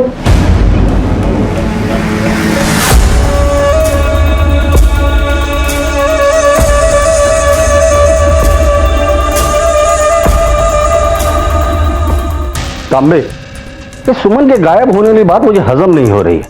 सुमन का गायब होना और दीपा मर्डर केस, ये दोनों एक दूसरे से कनेक्टेड है। पहले उस घर से कोई तो मॉर्ग के केयरटेकर को फोन करता है, फिर उसी मॉर्ग से दीपा की उम्र वाली डेड बॉडी गायब हो जाती है। मुझे लगता है ये सारे टुकड़े एक ही केस के, जिसे हम जोड़ नहीं पा रहे। मुझे भी कुछ ऐसा लगता है सर। ये देखिए, सुमन के कॉल रिकॉर्ड में दीपा का एक कॉल है। आग लगने वाली रात उसने वो कॉल किया था। लेकिन जब हमने सुमन से बात की तो सुमन ने कहा कि पिछले 5 दिनों में उसके साथ कोई बात ही नहीं हुई दीपा की। दीपा से आपकी आखिरी बार कब बात हुई थी? 5 दिन पहले उसने मुझे फोन किया था। हमसे झूठ बोल रही है सर। एक और बात, जब हमने दीपा की बॉडी का डीएनए टेस्ट करवाना चाहा तो सुमन भाग गई। हो सकता है कि ये एक महज इत्तेफाक है या ना है। सुमन का गायब होना कोइंसिडेंस समझ सकता हूं, लेकिन दीपा के कॉल को लेकर उसका झूठ बोलना, उसका क्या? मुझे लगता है सुमन हमसे कुछ छुपा रही थी। सर, उस मॉर्ग का केयरटेकर वसंत खोबरागड़े हमारी कस्टडी में है। चलो। सर मारिएगा मत सर, मारे सब कुछ बताऊंगा सच सर। सर साहब, छोटी सी लालच की वजह से मैंने इतनी बड़ी गलती कर दी सर। साहब, कोई 10 दिन पहले की बात है, मुझे किसी ने फोन किया सर। साहब, उसने मुझे बोला वो 5 लाख रुपए मुझे देगा यदि मैं उसको एक जवान लड़की का डेड बॉडी ला कर दूं। साहब जी, मुझे पहले उसकी बात पर बिल्कुल विश्वास नहीं हुआ सर, लेकिन साहब उसने अपना फोन नंबर और मुझे एडवांस में 2 लाख रुपए भी दिए साहब। मुझे उसकी बात पर विश्वास करना पड़ा साहब। मैंने उसको डेड बॉडी ला कर दे दी सब, इसके अलावा मैंने कुछ नहीं किया सर। विश्वास करो सर। वो आदमी अगर सामने आएगा तो पहचान पाओगे? नहीं साहब, साहब उससे मेरी फोन पर बात हुई थी, आमने सामने नहीं हुई थी साहब। बॉडी की शिनाख्त कर पाएगा तू? हाँ बिल्कुल करूंगा साहब।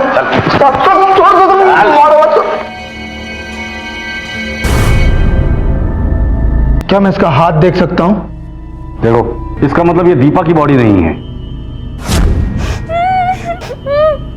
सर, इस बात में कोई शक नहीं है कि दीपा जिंदा है। ये बॉडी की अदला बदली का खेल खेल के हमें बेवकूफ बना जा रहा है। लेकिन खेल कौन रहा है? खुद दीपा, और घर का कोई आदमी भी इसमें इन्वॉल्व है। लेकिन सर, उसी घर का कोई होगा, हम इतनी श्योरिटी के साथ कैसे बोल सकते हैं? बाहर का भी तो कोई हो सकता है। चांस ही नहीं। अकेली दीपा या कोई बाहर का आदमी घर में सबके रहते हुए बॉडी को घर में लाना, प्लान करना इम्पॉसिबल है। मॉर्ग के केयरटेकर को भी फोन उसी घर के लैंडलाइन से गया था। इसका मतलब घर का कोई आदमी इन्वॉल्व है। सर, हम आपके पास ही आ रहे थे। वो चाचा जी का कल रात से कुछ पता नहीं चल रहा है। उनको फोन ट्राई कर रहा हूं, उनका फोन बंद आ रहा है। यहां तक कि उनके दोस्तों को भी मैंने खबर की, लेकिन कुछ पता नहीं चल पाया सर। दीपा जिंदा थी और उसकी बहन सुमन अपने बेटे के साथ फरार, और अब दीपा का असली पति सुभाष भी लापता था। क्या यह सिर्फ एक संयोग था या किसी गहरी और सोची समझी साजिश का एक हिस्सा जो शायद इनमें से ही किसी एक ने रची थी?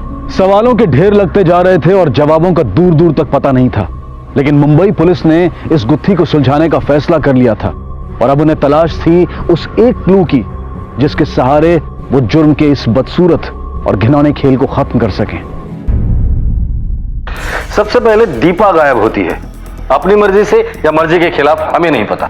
उसके बाद जेवर और पैसे लेकर सुमन गायब हो जाती है, और अब सुभाष गायब है। मुझे लगता है तीनों का एक के बाद गायब होना एक दूसरे से कनेक्टेड है, पर कैसे, ये हमें ढूंढकर निकालना है। तो एक काम करो, सुभाष के साथ साथ दीपा, आकाश, मित्रा और सुमन, इनके बैंक स्टेटमेंट्स निकालो, और सुभाष, दीपा, सुमन और यश, इनके फोटोग्राफ्स हर पुलिस स्टेशन में सर्कुलेट करो और खबरों को काम पर लगा दो। Okay sir. सब पिछले 6 महीनों में सुभाष के अकाउंट से आकाश के अकाउंट में कुल 16 लाख रुपए ट्रांसफर हुए। क्या कहना है इसके ऊपर? सर, आप लोग मुझ पर शक कर रहे हैं। आप लोग शायद भूल रहे हैं कि मैं अपने चाचा जी का इकलौता वारिस हूं, और ये पैसे उन्होंने मुझे मेरे खर्च के लिए दिए थे। 6 महीने में 16 लाख रुपए का खर्चा? मेरे चाचा जी एक बहुत बड़े बिजनेसमैन हैं, वो आपकी तरह पुलिस ऑफिसर नहीं है। सही कहा तूने। ये थप्पड़ मैंने तुझे इसलिए नहीं मारा क्योंकि तूने मेरा ईगो हर्ट किया। ये थप्पड़ मैंने तुझे इसलिए मारा क्योंकि हम लोगों को ईमानदार लोग पसंद है, बेईमान बिजनेसमैन नहीं। सर, मैं सच कह रहा हूं, ये पैसे मुझे चाचा जी नहीं दिए थे। तांबे, सर मैं सच कह रहा हूं, सर यकीन करो, सर मैं झूठ नहीं बोल रहा हूं, ये पैसे चाचा जी नहीं थे। देखिए मैडम, आपका पति तो हमें कोऑपरेट नहीं कर रहे, पर आप चाहे तो इनकी मदद कर सकते हैं, वरना ये ऐसे ही पीटता रहेगा। बोलो। सर, आकाश चाचा जी को ब्लैकमेल कर रहे थे दीपा से शादी को लेकर। क्या?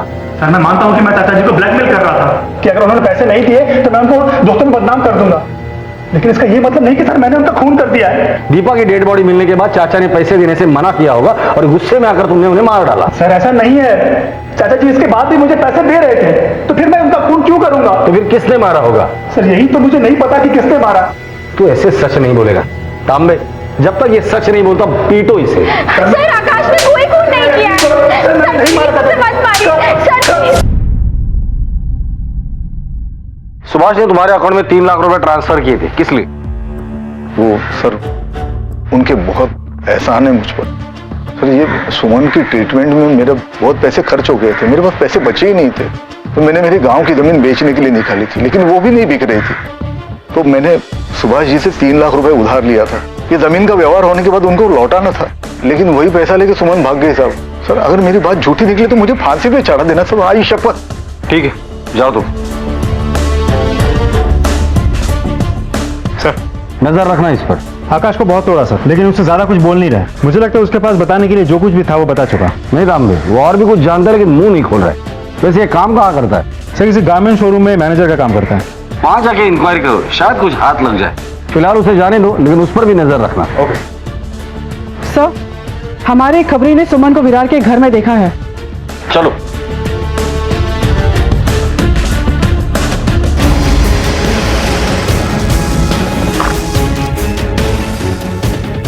तलाशी लो घर की। सर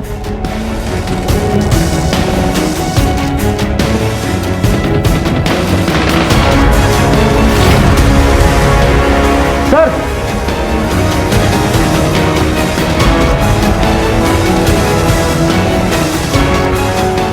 फॉरेंसिक को बुलाओ।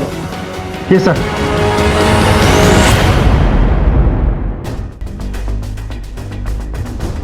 Nipah, yes sir. पता करो ये घर किसके नाम पर है और किसे रेंट पर दिया था। Right sir. सर, सुभाष मारा जा चुका है, दीपा जिंदा है और सुमन और दीपा दोनों ही फरार है और किसी भी नेबर ने उनको एक साथ नहीं देखा है। वैसे देखा जाए तो दोनों को एक साथ ही होना चाहिए था। होना तो चाहिए और यही हुआ होगा। दीपा ने सबसे पहले अपने मौत का नाटक किया और गायब हो गई। उसके बाद सुमन पैसे और जेवर लेकर गायब हो गई। शायद उसके बाद सुभाष को सुमन ने कांटेक्ट किया होगा और दीपा जिंदा होने की बात कही होगी और पैसे की डिमांड की होगी, और पैसे मिलने के बाद दीपा और सुमन ने मिलकर सुभाष को मार डाला और भाग गए, लेकिन अलग अलग। लेकिन सर अलग अलग क्यों, एक साथ क्यों नहीं? इसका जवाब तो वो दोनों ही दे सकती है।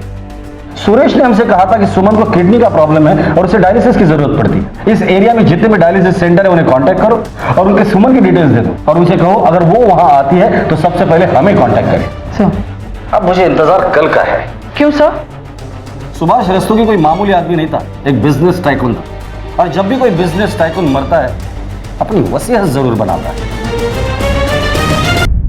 वकील साहब पढ़िए। मेरे क्लाइंट मिस्टर सुभाष रस्तोगी ने अपनी चल और अचल संपत्ति अपनी वाइफ दीपा और अपने नौकर गणेश के नाम कर दी है। अरे ये क्या बकवास है? हाँ? चाचा जी ऐसी वसीयत कर नहीं सकते, झूठ बोल रहे तुम। दिखाओ मुझे। साले नमक हराम, तूने और दीपा ने मिलकर चाचा जी को मेरे खिलाफ भड़काया होगा। पहले तुम दोनों ने प्रॉपर्टी पे नाम करवा ली, उसके बाद उन्हें जान से मार डाला। भी छोड़ूंगा तुझे। छोड़िए, चल साइड में आ। सही से गिरफ्तार कीजिए। ये सब इसका और दीपा का प्लान था सर। इसे पकड़ लीजिए सर। तांबे ले चलो इसे। अरे सर आप इसकी बात सर, ये विरार के उसी मकान का मालिक है जहां पे हमें सुभाष की लाश मिली थी और इसका कहना है कि उस मकान को गणेश नाम के किसी आदमी ने किराए पर लिया था। क्या?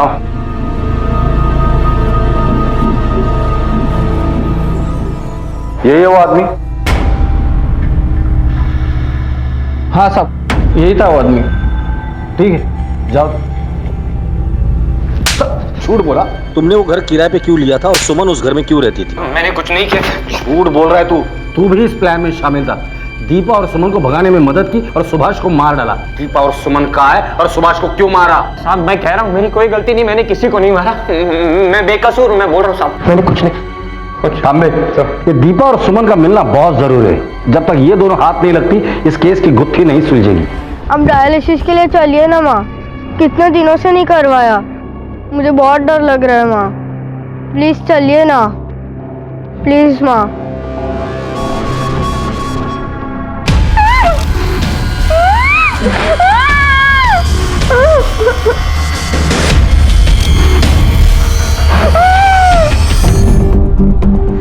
सर, आकाश के स्टोर से ये बैग मिला है। क्या है इसमें? खोलो।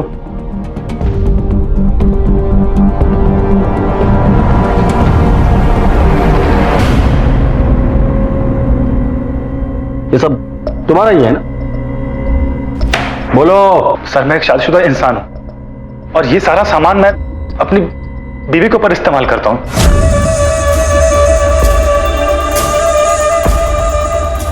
अब क्या ये भी क्राइम है? नहीं नहीं, बिल्कुल क्राइम नहीं है।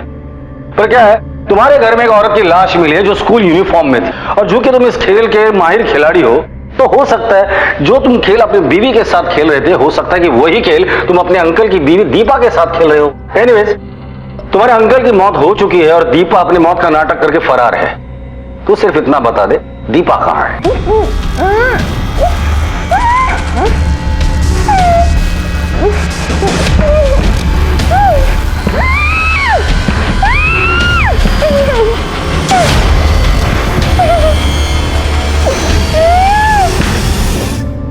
सर, मुझे सच में नहीं पता कि दीपा कहां पे है, और मैं तो शुरू से जानता था कि दीपा मेरे चाचा जी की वाइफ है, और मैं अपने चाचा जी की वाइफ के साथ ऐसा कैसे कर सकता हूं?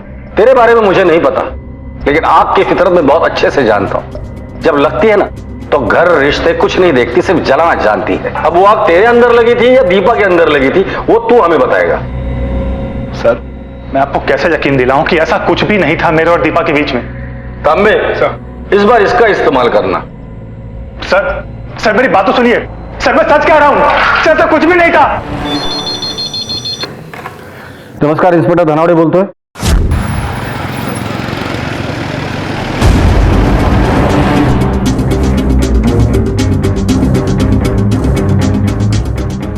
ले चलो इसे। चलो मैडम, मैंने चल।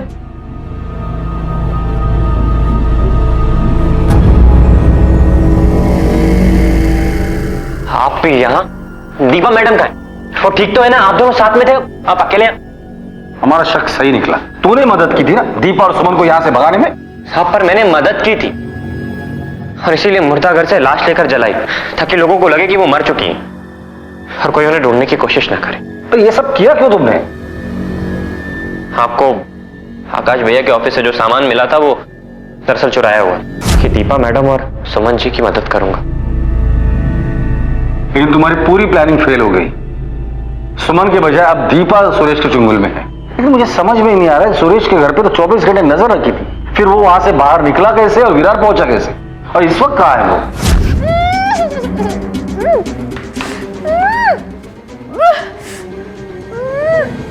दीपा कहां है? दीपा मेरे साथ ही थी। जल्दी निकलते हैं यहाँ से। दीदी, दीदी, आप निकलो यहाँ से, नहीं तो मेरे साथ निकलो दीदी, जल्दी।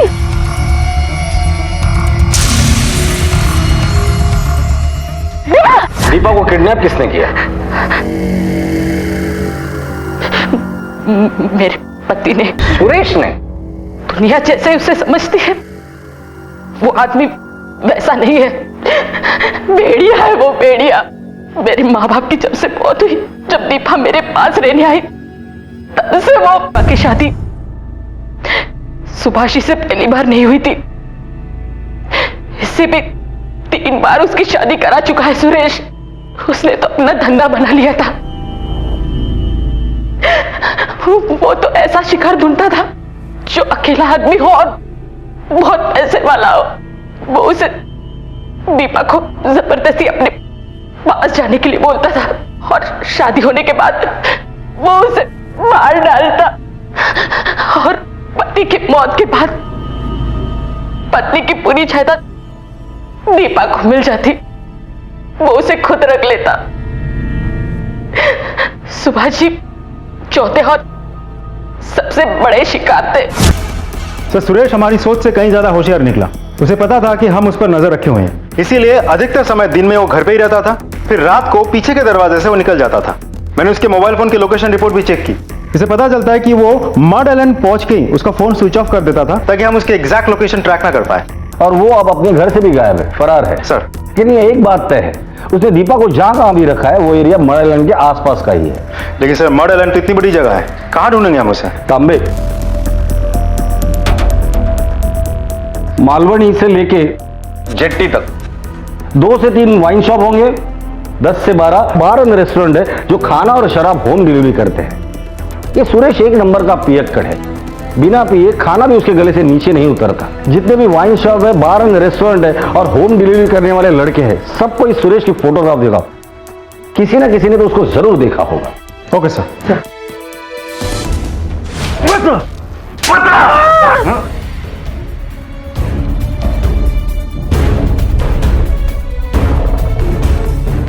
अरे सुनो जरा, ये फोटो देखो, पहचानते हो? हाँ साहब, इनको मैं जानता हूँ। इनके यहाँ मैं हमेशा खाना पहुँचाने जाता हूँ। अभी भी उनका ही पार्सल लेके जा रहा था। हमारे साथ चलो जरा। हाँ साहब, मैं पैसों के लिए पहले 3 बुढ़ों के साथ दीपा की शादी कर चुका था। उन तीनों में सुभाष बहुत पैसे वाला था। मैंने सोचा कि अगर सब कुछ ठीक चला तो मेरी पूरी लाइफ सेट हो जाएगी, मेरी भी और इन दोनों बहनों की भी। लेकिन इन दोनों बहनों ने सब कुछ बर्बाद कर दिया, सब कुछ।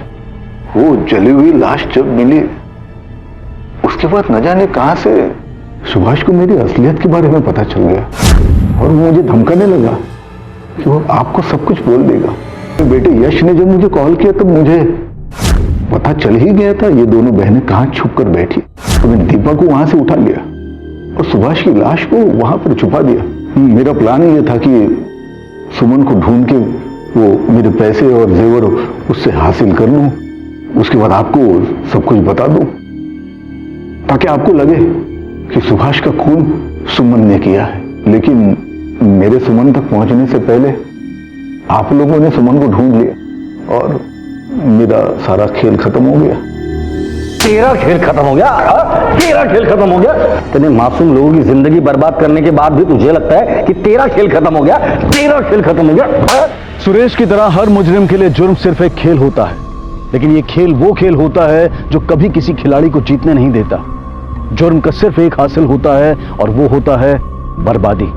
सुरेश ने दीपा की मजबूरी का फायदा उठाकर न सिर्फ अपने रिश्ते बल्कि पूरी इंसानियत को भी शर्मसार कर दिया और अनजाने में ही सही उसके इस गलत में बराबरी का साथ दिया खुद दीपा और उसकी बहन सुमन ने। गणेश ने दीपा का साथ देने का काबिल तारीफ फैसला लिया, लेकिन वो भी गलत रास्ता चुनने की गलती कर बैठा और इन सब की मिलीजुली गलतियों ने वो हालात पैदा कर दिए कि जिनमें फंसकर सुभाष और खुद दीपा तक को अपनी जान गंवानी पड़ी। इस कहानी में हम सब के लिए सीख है कि हम अपने आप से वादा करें कि उनकी इस गलती को हम अपनी जिंदगी में दोबारा कभी ना दोहराएं। अब मैं अनूप सोनी आपसे विदा लेता हूं, फिर मुलाकात होगी अगले एपिसोड में एक और चौंका देने वाले केस के साथ। तब तक अपना और अपने परिवार का ख्याल रखें और देखते रहें क्राइम पेट्रोल डायल 100। सबक एक को सीख हम सबको। जय हिंद। इस तरह के और भी एपिसोड देखने के लिए हमारे चैनल को सब्सक्राइब करें और बेल आइकन दबाना ना भूलें।